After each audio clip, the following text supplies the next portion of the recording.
Teacher Dan here. We're back at Mon-Law's patio table, hanging out by the pool. Um, and see if we get some light on that thing. That'd be good. There we go. Get the table base going. All right. So I done talked about some principles. Let me talk about assistant principals a bit because I think it's important. I think it matters. I think that assistant principals they got an important job when they do it correct.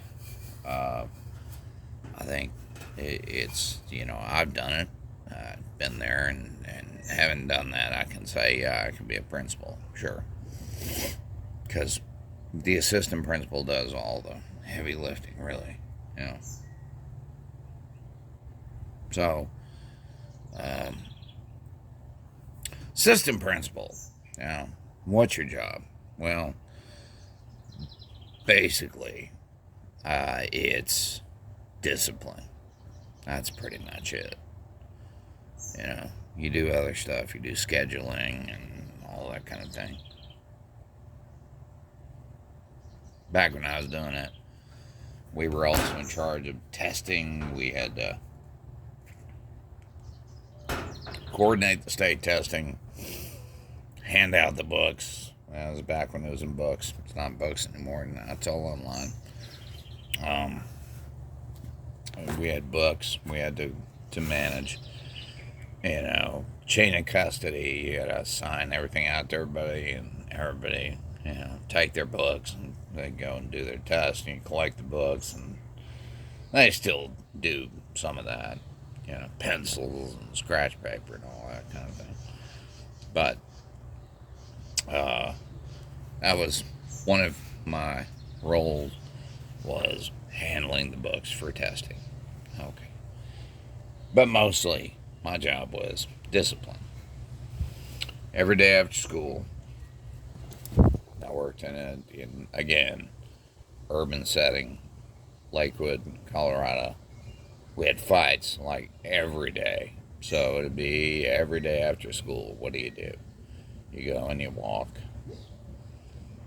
and find the fights and meet up with the cops, and you sit down with the cops, and then I rode in the back of a cruiser. I think once actually is all. That's a gross environment. Back of a cruiser. It's hard plastic.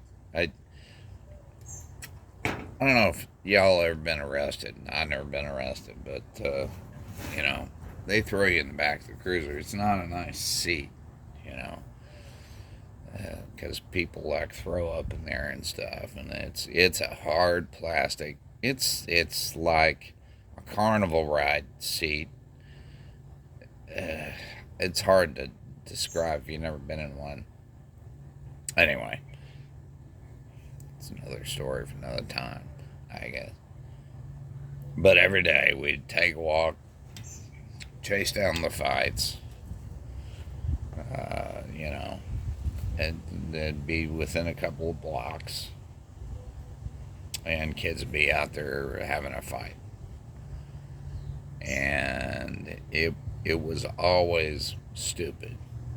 It's always stupid. I mean, you get down to, you call in the kids and go, all right, what are y'all fighting about? And you get, a dozen kids in the office or whatever. And there'd always be some kid who'd have video of it. And you just say to him, can you just show me can I see it? Can you show it to me?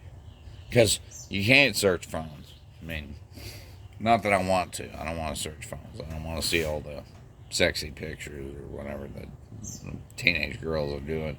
I don't want to see that. But can you show me the video of the fight? And 2 of 1, they would always go, oh yeah, sure. They would show it to me.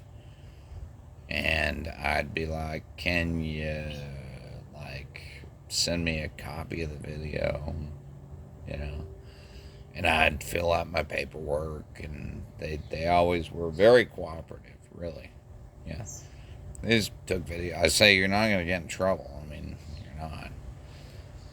I just want to see what happened. So I would fill out my paperwork. I would attach a video if I could get one, or I would describe what was in the video, and I would send it to district.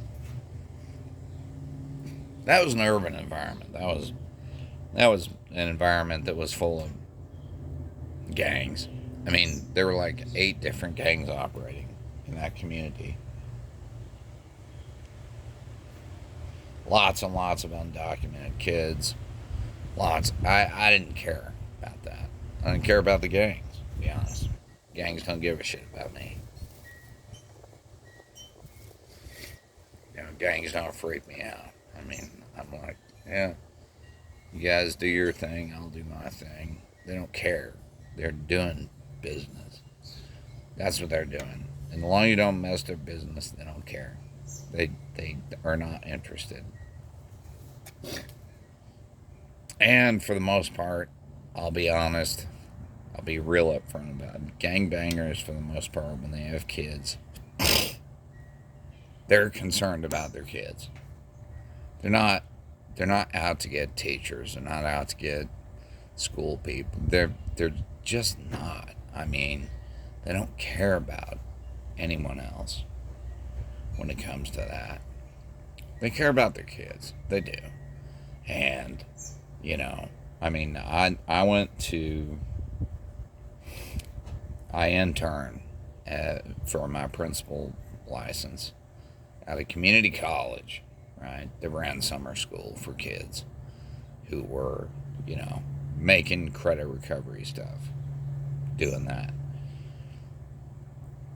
Right, and I went to graduations at these, and one day at a graduation thing that we did for a kid who finished high school and summer school, I walked in and there was a guy who had a big 18 tattooed on the back of his head. Now, 18. Now it's a serious gang sign, man. Big 18, not a little one. I'm talking the entire back of this guy's head was 18. He was there to see his daughter graduate high school. He wasn't there to mess with anybody. So, you know, I want to come back. I will circle back to gangs and what the old gang deal is. And you know, he's 18. That means serious shit, right? But he wasn't there to do serious shit. He was there to see his kid graduate, and he was nice and polite. Late, of course. I mean, these people are always late who come to these things. I mean, it's like we're hanging out waiting, going, and we're supposed to start like half an hour ago. You know, I mean, people show up late to shit because, well, I don't know, whatever. But point is, 18 bulldogs, man. I mean, that's a serious deal. It's a serious gang deal. And this guy's got a tat on his head. He ain't wearing a hat. He didn't grow his hair out. He's wearing an 18 tat. But he didn't show up to be violent. He didn't show up to be rude. He showed up to watch his daughter graduate high school. And I don't care. Yeah. Don't mess with me. That's all. Just leave me alone. Let me do my deal. You do your deal. Whatever. You know, gangs and people engage in illicit behavior. They do it for reasons. I understand that. You know, this guy didn't show up to be a bulldog that day. He showed up to watch his daughter finish high school. And I was the administrator in charge of that. And he was very nice to me. And we had some victuals and hung out and did the ceremony and all that, and it was nice. It was good. So we'll circle back to talking about gangs and all that stuff. I worked in that environment. I'm not afraid of gangbangers. They don't concern me because I don't concern them. I'm not involved in their business. I'm not interfering with their capacity to do whatever the shit they do.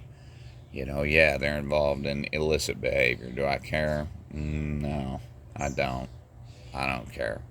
They can do what they want as long as they ain't hurting innocent people. And if you're someone's part of a real, actual, organized gang, they're not running around beating people up.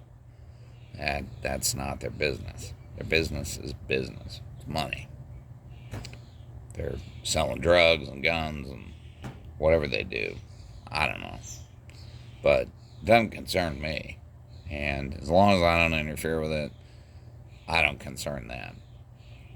And that's a lesson I learned working in that environment is, if I'm not interfering with your shit, you're going to leave me alone. And that's really true. Really, really is. They don't care. Everyone is afraid of like Mexican gangsters, whatever, or black gangsters, Crips and Bloods, and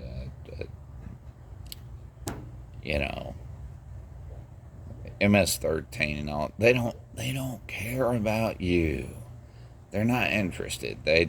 They're not looking to just do violence because they're an organization. It's organized crime. I mean, they're doing what they do, which is running drugs and guns and whatever. That's what they care about. If you're some white cat walking around, minding your business, they have no interest in that. They don't care. And I'll come back to that again, for sure. Teacher Dan, signing out.